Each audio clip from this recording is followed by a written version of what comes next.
ဒါနဲ့ရှင်သဘောရှိတယ်လို့ထိုင်မှာကျမရေသွားခတ်ပေးမယ်ရှင်စိတ်မရှိရင်ထမင်းစားပြီးမှပြန်ပါလားကျမဟင်းချက်တာလက်ရတိတ်မဆိုးပါဘူး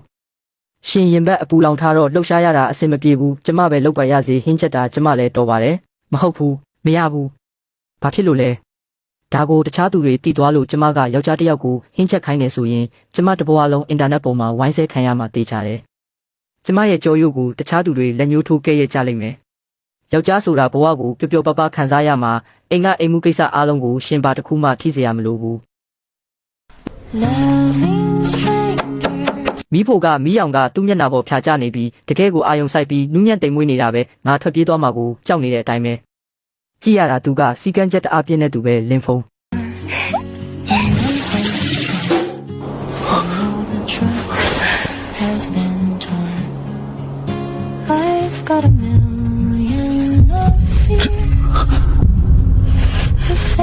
ရှင်ကျမကိုလက်ထပ်ဖို့သဘောတူမလားဟင်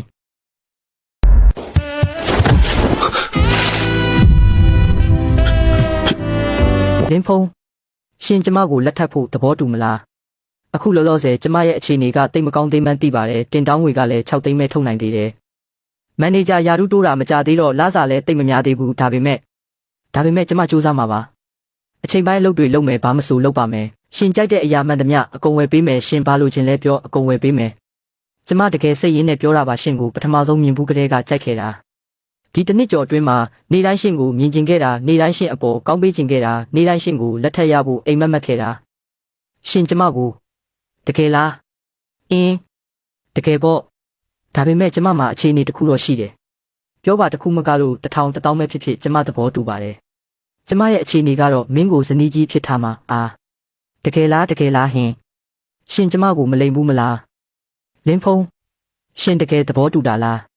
ကျမအိမ်မက်နေတာမဟုတ်ပါဘူးနော်တကယ်မလိမ်ပါဘူးဒီလောက်ထိစိတ်လှုပ်ရှားမနေပါနဲ့မငိုနဲ့တော့အမလေး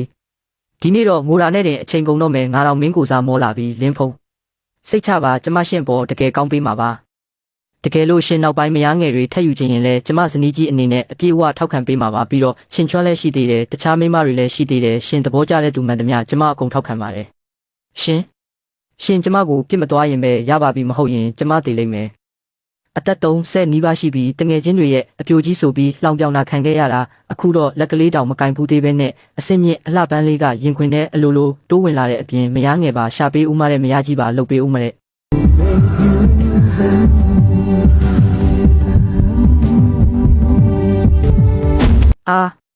မဟုတ်သေးဘူးကျမတို့လက်ထက်စာချုပ်မချုပ်ရသေးဘူးရှင့်စီကနေအလက်ကားတက်အမျက်မထုတ်ချင်ပါဘူးဒါကိုအပြင်လူတွေသိသွားရင်ရှင့်ရဲ့နာမည်ပြက်လိမ့်မယ်ဘာကြီးလဲ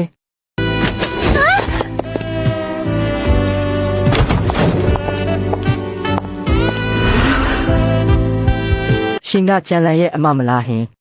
ကျွန်တော်နာမည်လင်းဖုံးပါနှောက်ယှက်မိတယ်လို့ဖြစ်သွားရင်အားနာပါတယ်ခင်ဗျာအမတယ်လား Oh my god တကယ်အစင်းမြင့်ယောက်ျားလေးပဲနှက်ခမ်းလေးကလည်းချိုးလိုက်တာဟာငါတကယ်ပဲဒီလောက်နုပြိုနေတာလားကြည့်ရတာ42နှစ်ဆိုတာပန်းပွင့်မဲ့အရွယ်ပဲကိုမေဒါသမီးမေကိုပြောပူးတဲ့သမီးရဲ့ရီစာလင်းဖုံးလေသူသမီးကိုလက်ထပ်ဖို့သဘောတူလိုက်ပြီးမေဒါကြံလန်ရဲ့အမေပါလားဒီခန္ဓာကိုယ်နဲ့ရုပ်ရည်ကကြံလန်ထက်တောင်ပိုပြီးဆွဲဆောင်မှုရှိသေးတယ်ဟာညီကိုလက်ထပ်မယ်ဟုတ်လားရှောင်းလန်းတိတိချာချာပြောစမ်းပါဦးညီကိုလက်ထပ်မယ်လို့သူကတကယ်ပြောတာလားတကယ်လားမေသူကိုယ်တိုင်ပြောတာသမီးကိုအိမ်အောင်ဦးစီးဇနီးကြီးနေရပေးမယ်တဲ့အေးကောင်းလိုက်တာဟာလင်းဖုံးမောင်ရင်လေးကျေးဇူးတင်ပါတယ်ကွယ်ငါတို့အိမ်ကရှောင်းလန်ကိုယူဖို့သဘောတူပေးတဲ့အတွက်ငါမြန်ဈေးသွားဝယ်ပြီးဟင်းချက်လိုက်အောင်မယ်ရှောင်းလန်လင်းဖုံးကိုတိတိချာချာဆွဲထားတော့ထွက်ပြေးမသွားစေနဲ့အောင်မေ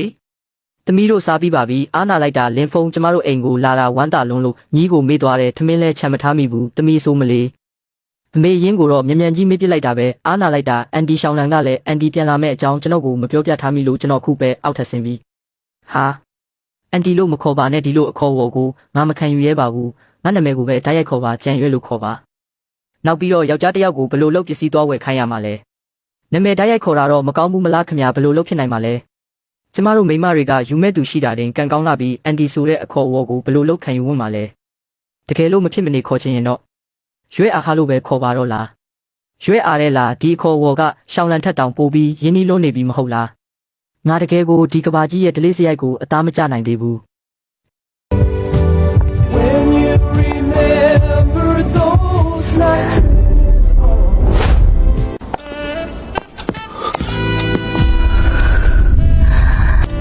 ရှင်နောက်ထပ်တိုးလာအောင်မယ်ဆိုရင်တော့ကျမအားနာနေမှာမဟုတ်တော့ဘူးနော်မေမေဘာလုပ်နေတာလဲအဲ့ဒါမောင်ရင်လေးစိတ်ထဲမထားပါနဲ့နော်ငါကဝမ်းသာလွန်လို့ခန္ဓာစိတ်လှုပ်ရှားသွားတာပါဘာမှမဖြစ်ပါဘူးမောင်ရင်လေးစောစောကရှောင်းလန်ကိုလက်ထပ်မယ်လို့ပြောတာလက်ထပ်စာချုပ်ချုပ်ပြီးပြီလားမချုပ်ရသေးပါဘူးဒါဆိုဘယ်တော့ချုပ်မှာလဲငါပြောတာကဒီလိုကိစ္စမျိုးကစောစောစီးစီးအတီးပြုတ်လိုက်တာပိုကောင်းတယ်မလားလို့အတီးမပြုတ်ရသေးဘူးလားသမီးလင်းဖုန်းကိုမပြောရဲဘူးသမီးကိုစိတ်ရှုပ်เสียကောင်းတယ်လို့သူအထင်သေးမှကြောက်လို့ညီလို့အတုံးမကျတဲ့အကောင်ဒီလောက်ကောင်းတဲ့ယောက်ျားကိုမြန်မြန်မဖမ်းဆွဲထားဘူးလင်းဖုန်း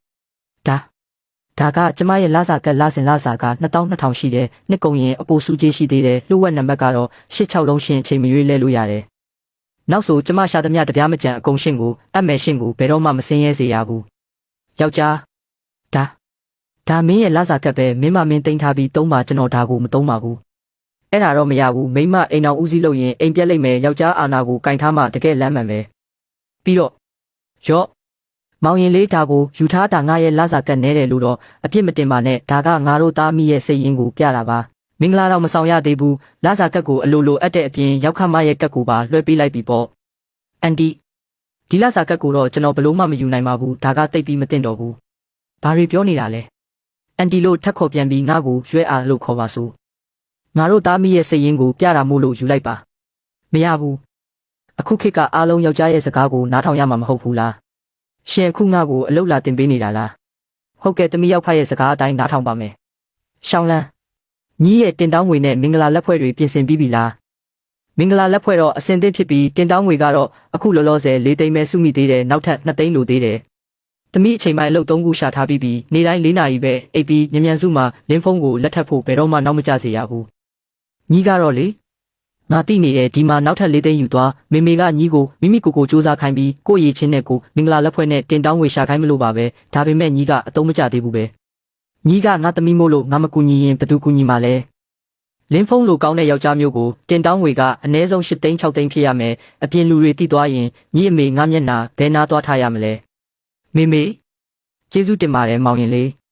ဒီမှာတန်းရှိတယ်တေချာပေါက်သိမ်းထားလိုက်ပါဒါကိုမောင်ရင်တို့နောင်ရေးအတွက်အရင်နည်းဖြစ်ငါပေးတာပါအန်တီ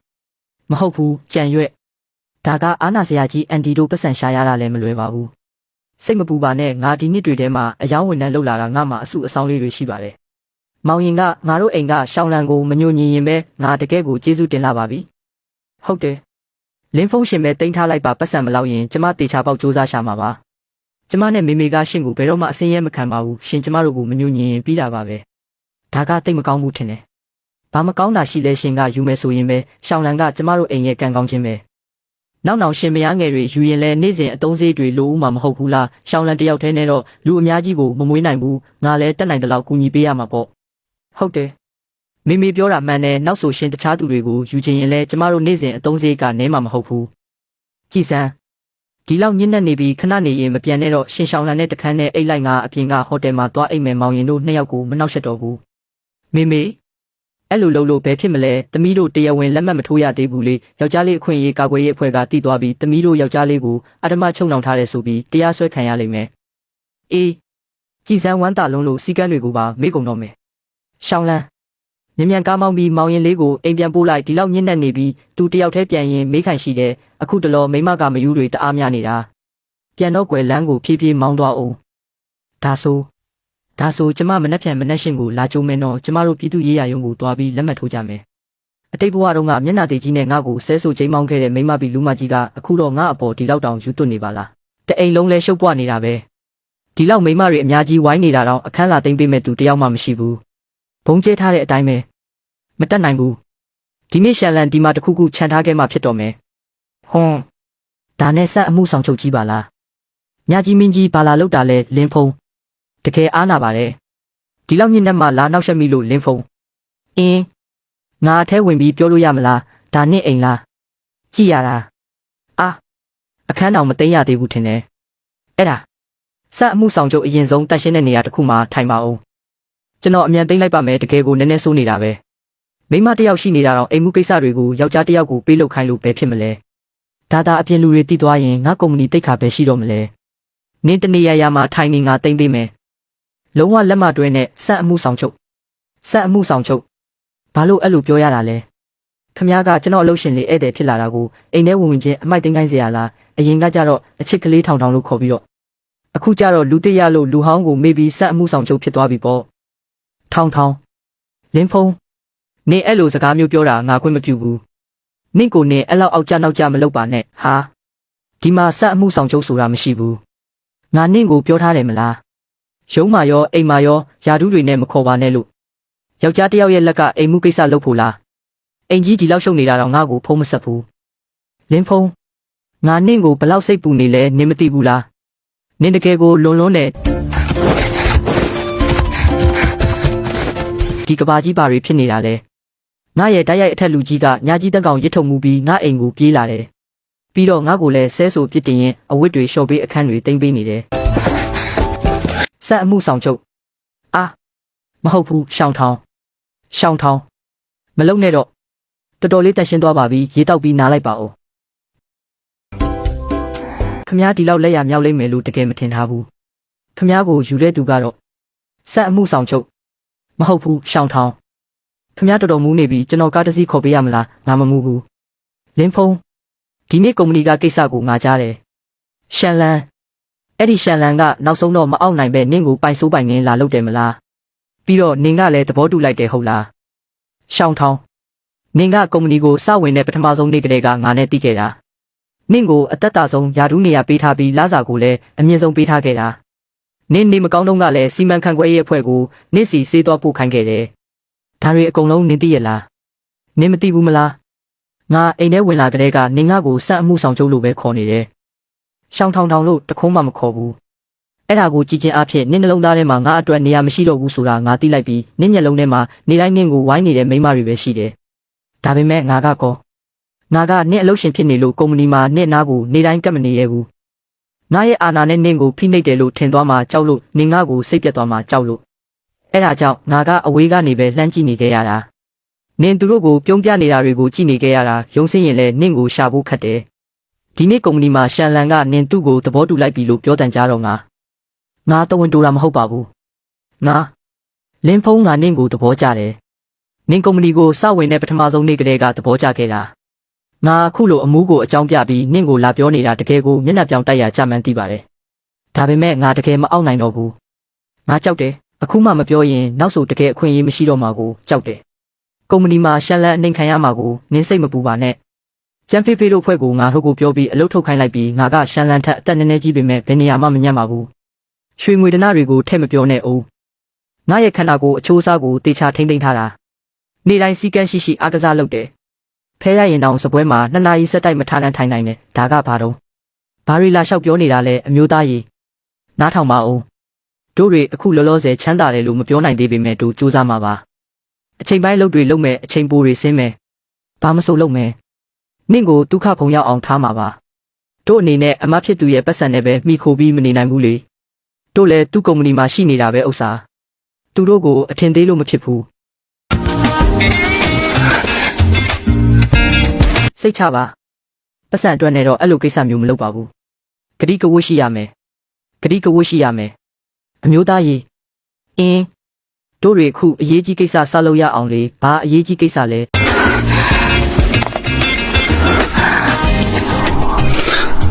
这可是你说的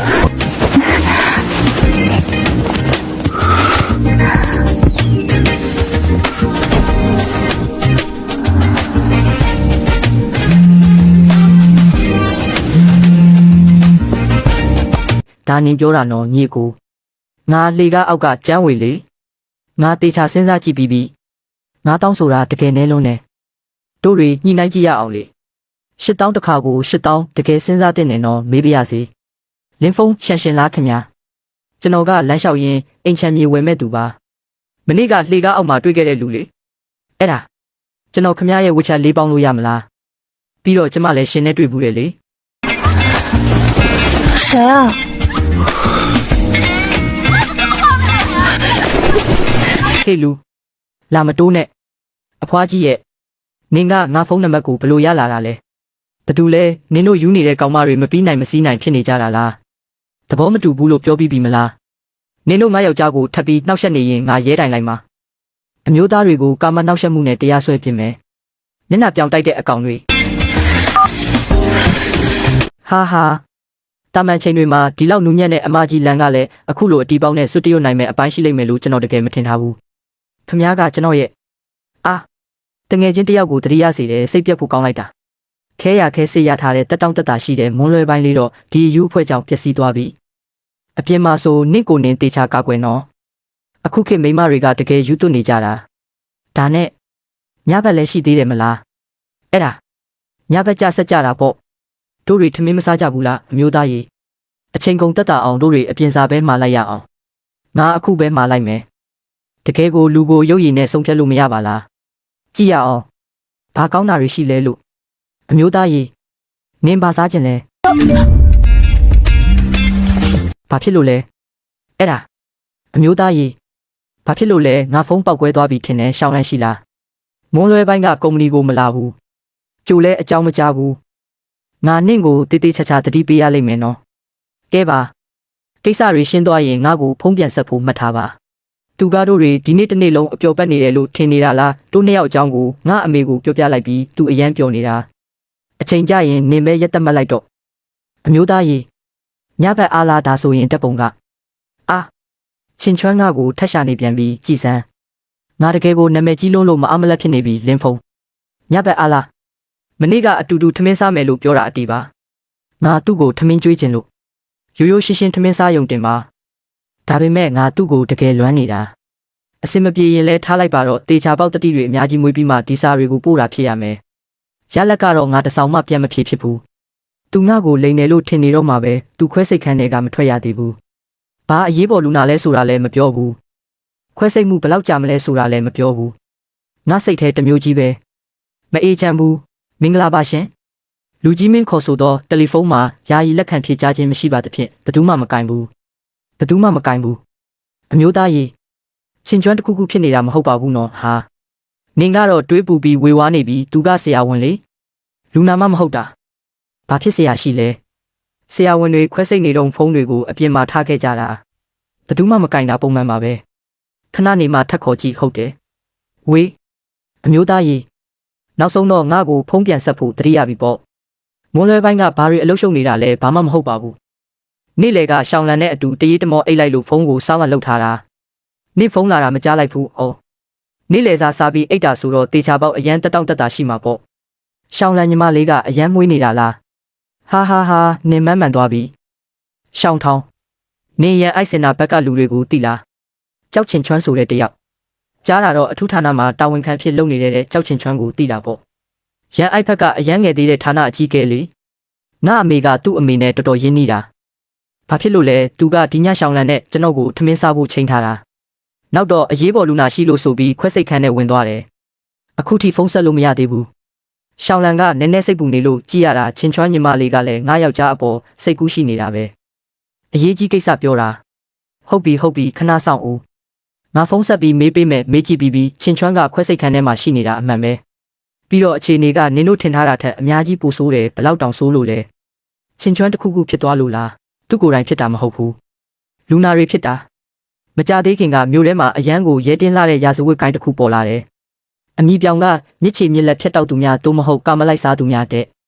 သူတို့ကရုပ်ရည်ကောင်းပြီးအသက်ငယ်တဲ့အမျိုးသားတွေကိုပဲရွေးပြီးလက်စွမ်းပြကြတာအခုဆိုစက်တိုက်ကိုပြစ်မှုကျူးလွန်နေတာအကြိမ်ကြိမ်ပဲဒီတစ်ခါကပိုဆိုးတယ်လူ၈ယောက်ကိုစက်တိုက်ပြန်ပေးဆွဲသွားတာဆေးရုံကိုပို့လာတဲ့အချိန်မှာအခြေအနေတွေကတကယ်ကိုဆိုးဝါးနေပြီးအကိုကြီ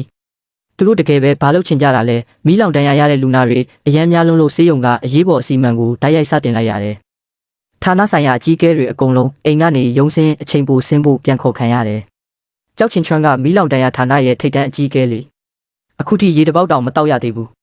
ခွဲစိတ်မှုတစ်ခုပြီးတစ်ခုစက်တိုက်လုပ်နေရတာအဲ့ဒါကြောင့်ချင်ချွမ်းဘာမှမဖြစ်ပါဘူးသူကိုယ်တိုင်ဘာမှမဖြစ်ဘူးအလုပ်အရန်များနေတာပဲဒါပေမဲ့အချစ်ရည်နေမကြခင်မှာတိတိကျကျသတိထားအောင်ဒီကိုင်းကနစ်လိုအမျိုးသားမျိုးကိုပဲရွေးပြီးလုပ်တာနင်ကအခုငါနှလုံးသားထဲမှာအတိကကာကွယ်ရမယ့်ပြစ်မှတ်ပဲဒီလောက်တောင်လွန်လို့လား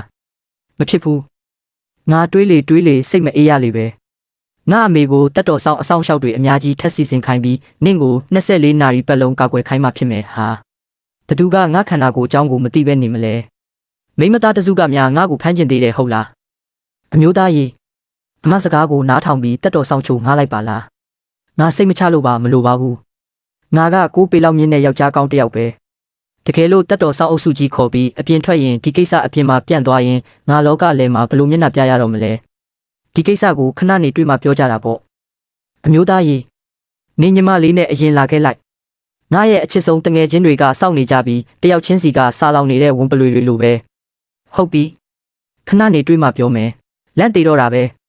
ချင်းချွမ်းတစ်ခုခုဖြစ်သွားပြီလို့ငါအောက်မိတာဘာမှမဖြစ်ဘူးသူကောင်းကောင်းမွန်မွန်ရှိပါတယ်သူအလုရှုပ်တာတွေပြီးမှပဲထပ်ဆက်သွယ်လိုက်တော့မယ်အမျိုးသားကြီးချင်းချွမ်းငါကိုစိတ်ဆိုးသွားမလားမသိဘူးနော်ငါမိုးလွဲပိုင်းတစ်လုံးလုံးသူ့စာတွေကိုပြန်မဖြေခဲ့ဘူးလေသူသာနေမိုးလွဲပိုင်းကဘာတွေအလုရှုပ်နေလဲဆိုတာသိရင်တေချာပေါက်နားလဲပေးနိုင်မှာပါနင်ကလည်းအကုန်လုံးနင်းကြောင်ပဲငါကိုအပြစ်တင်နေတာငါကိုအပြစ်တင်တယ်စောစောကဘသူကဆက်လုပ်ချင်တယ်လို့ပြောတာလဲပြီးတော့ဘသူကအပြင်စားမှမယ်လို့ပြောတာလဲနင်ပါစက်ပိတ်ထားစမ်းပါ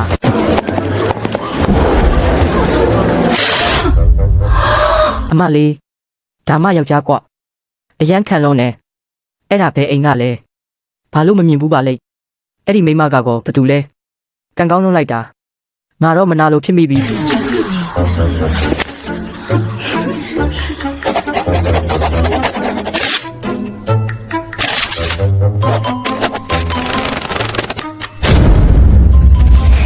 တို့တွေတကယ်လက်ထပ်လိုက်ကြပြီနော်အင်းအတီးပဲနောက်ဆိုနင်ကငါရဲ့ဇနီးမယားငါရဲ့ကြော့ပွဲရကြော်ကြီးဖြစ်သွားပြီ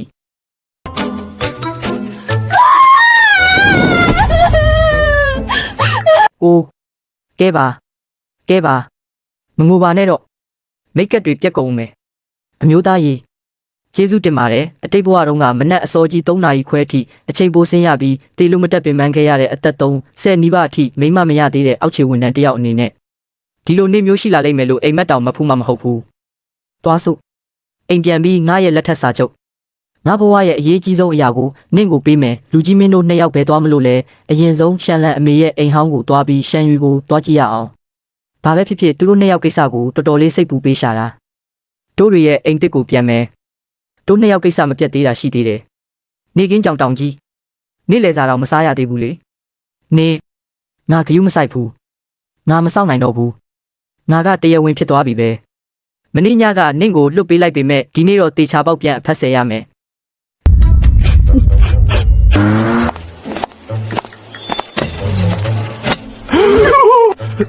လူဖုန်းလားခမ ्या ကျွန်တော်ကိုသိလာလားမင်းညကခမ ्या ကိုကျွန်တော်တွေ့လိုက်တယ်ရှန်လန်ရဲ့အမေကလည်းကျွန်တော်ကိုပြောပြဖူးတယ်ညီကိုခမ ्या ဘလို့လို့ဒီလောက်ထွားချိုင်းတမနေရတာလဲဒီကြွတ်သားတွေဒီအသွေးသားတွေဘာအားဆေးတွေတောက်ထားလဲခမ ्या ကကျွန်တော်ကခမ ्या ရဲ့လှေကားအောက်ကအိမ်နီးနားချင်းမှာမျိုးရိုးကကျန်းဝေကောင်ကြီးရဲ့ဝေလေဒါနဲ့မိမတွေကကျွန်တော်ကိုအတင်းလမ်းလျှောက်ခိုင်းလေးကျင်ကန်လှုပ်ခိုင်းနေလို့ကျမ်းမာရေးအတွက်ကောင်းတယ်ဆိုပြီးတော့ဒါပေမဲ့ကျွန်တော်တကယ်ကိုအင်အားမရှိတော့ဘူးသူတို့အတင်းတွန်းအားပေးလေကျွန်တော်ပို့ပြီးအားရင်ကုန်ခန်းလေးပဲညီကိုခမ ्या လူမျိုးဖြစ်အောင်ကျွန်တော်ကိုနီးလန်းလေးပြပေးပါဦးကျွန်တော်မိမရှိယောက်ကနေတိုင်းတလဲစီနှိပ်စက်နေကြတာကျွန်တော်တကယ်မခံနိုင်တော့ဘူးခမ ्या ရဲ့ဒီလိုကြွတ်သားထူကြီးဖြစ်လာအောင်ဘာလျှို့ဝှက်ချက်ရှိလဲရီးစားအများကြီးထားလိုက်လေ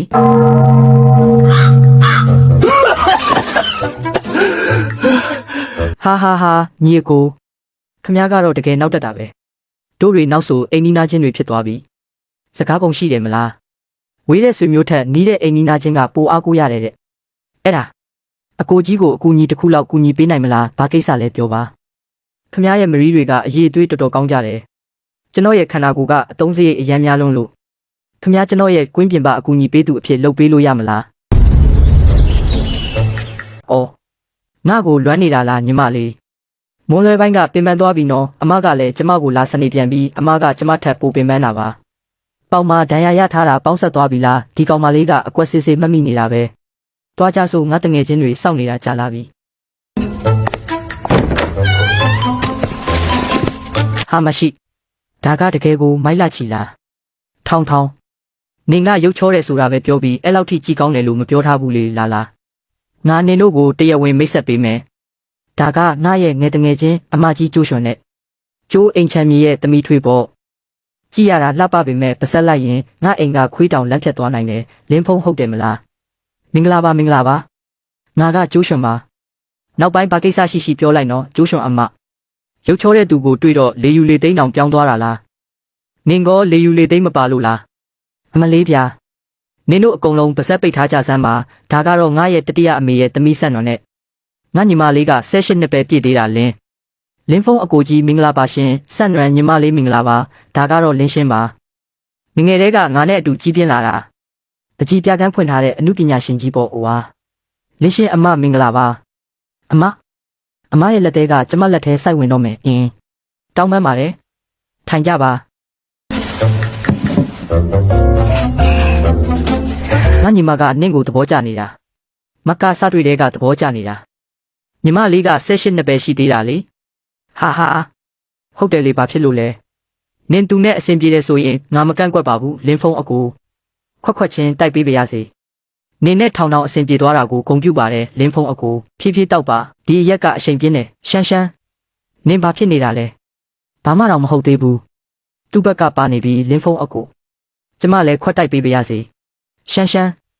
ဖြည်းဖြည်းတောက်ပါအောင်အမလေးဗျာနွန်းနေအဲ့လိုလုပ်လို့မရဘူးလေ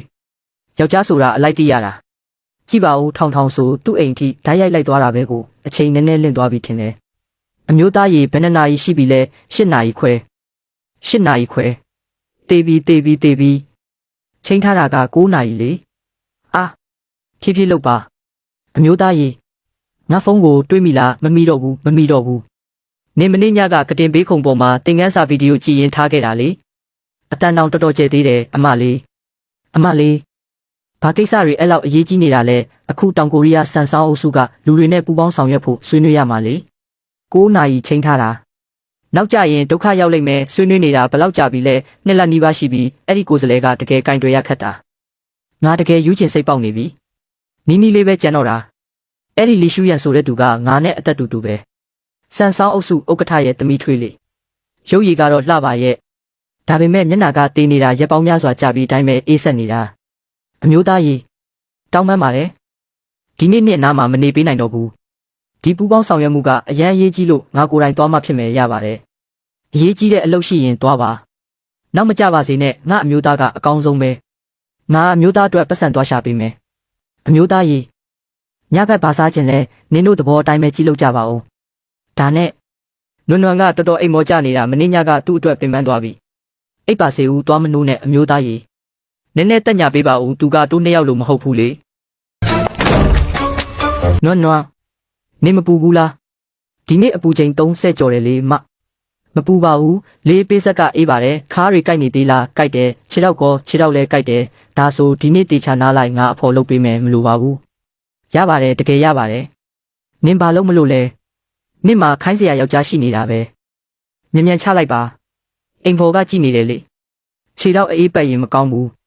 ယောက်ျားတစ်ယောက်ကငါ့ကိုအခုလိုပြုစုပေးတာခံရဖို့ဘလို့ကုသိုလ်တွေပြုခဲ့မှန်းတော့မသိတော့ဘူးမရှိပါဘူးအရန်ပျော်ဖို့ကောင်းလို့ပါအမျိုးသားကြီးငါနောက်ပိုင်းစူးစမ်းမှာပါမတို့စီကနေတေချာတင်ယူပါမယ်နင်ကဒါကိုသင်ခန်းစာတစ်ခုလိုသဘောထားနေတာလားမူလကတည်းကသင်ခန်းစာပဲလေ့ခဲ့ပါဒါဆိုရင်တေချာလေ့လာပေါ့ဖြည်းဖြည်းချင်းလောက်ပါမလို့ပါနဲ့ဟွန်းငါနင့်ကိုအကိုကြီးလိုပဲခေါ်တော့မယ်တို့တွေလက်ထက်စာချုပ်သွားယူပြီးမှပဲအဲ့လိုထပ်ခေါ်တော့မယ်အမျိုးသားကြီးငါနည်းနည်းမကျင့်သားရသေးဘူးရပါတယ်နင်ခေါ်ခြင်းတလို့ခေါ်လို့ရပါတယ်လင်းဖုံးအကိုအမတို့ကဘယ်သွားကြတာလဲကုမ္ပဏီမှာအလုပ်ရှိလို့အကုန်လုံးအလုပ်ရှုပ်နေကြတာသူတို့ကငါအကိုကြီးအတွက်ပတ်စံသွားရှာပေးရမှာလေငါလည်းအထိုင်မပြတ်နိုင်ဘူးအပြင်ထွက်ပြီးနင့်အတွက်ပတ်စံသွားရှာပေးရမယ်အိမ်ကြီးဝယ်ပေးမယ်အဝတ်စားတွေဝယ်ပေးမယ်မလိုပါဘူးနင့်အမရဲ့ပတ်စံကဘဝပေါင်းများစွာသုံးလို့တော့မကုန်ပါဘူးနင့်အလုပ်လုပ်ဖို့မလိုတော့ပါဘူးအဲ့လိုမရဘူးလေနောက်ဆိုငါကနင့်ရဲ့ဇနီးမယားဖြစ်လာတော့မှာကိုနင့်ကိုကျွေးမွေးစောင့်ရှောက်ဖို့ပတ်စံရှာရမှာပေါ့မဟုတ်ရင်အမနဲ့မေမေတို့ကငါ့ကိုဆဲလိမ့်မယ်လာတွားကြရအောင်အခုဈေးဝယ်ထွက်ပြီးနင့်အတွက်အဝတ်စားချို့သွားဝယ်ကြစီနင်တကယ်ဈေးဝယ်ထွက်နိုင်သေးလို့လားငါကလေ့ကျင့်ထားတာပါဒီလောက်တန်ရာလေးကဘာမှမဟုတ်ပါဘူးတက်တော်ဆောင်တွေကိုခေါ်ပြီးအနီးနားကဂုံတိုက်မှာခဏသွားပတ်ကြစို့နင့်သဘောအတိုင်းမှာနင်နားနေပါဦးငါမှအဝတ်စားတွေမလိုပါဘူး နင့်အမကငါအဝတ်ဗီဒိုကိုအပြည့်ထည့်ပေးထားပြီးငါဘာမှမဖြစ်ပါဘူးခုနကထလိုက်လို့နည်းနည်းကောင်းမှုသွားတာဟာဟာဟာနင်းခဏဆောင်နော်ငါအဝတ်စားသွားလဲလိုက်အောင်မယ်အမြန်ပြန်လာခဲ့မယ်မလောပါနဲ့ဖြည်းဖြည်းချင်းလုပ်ပါ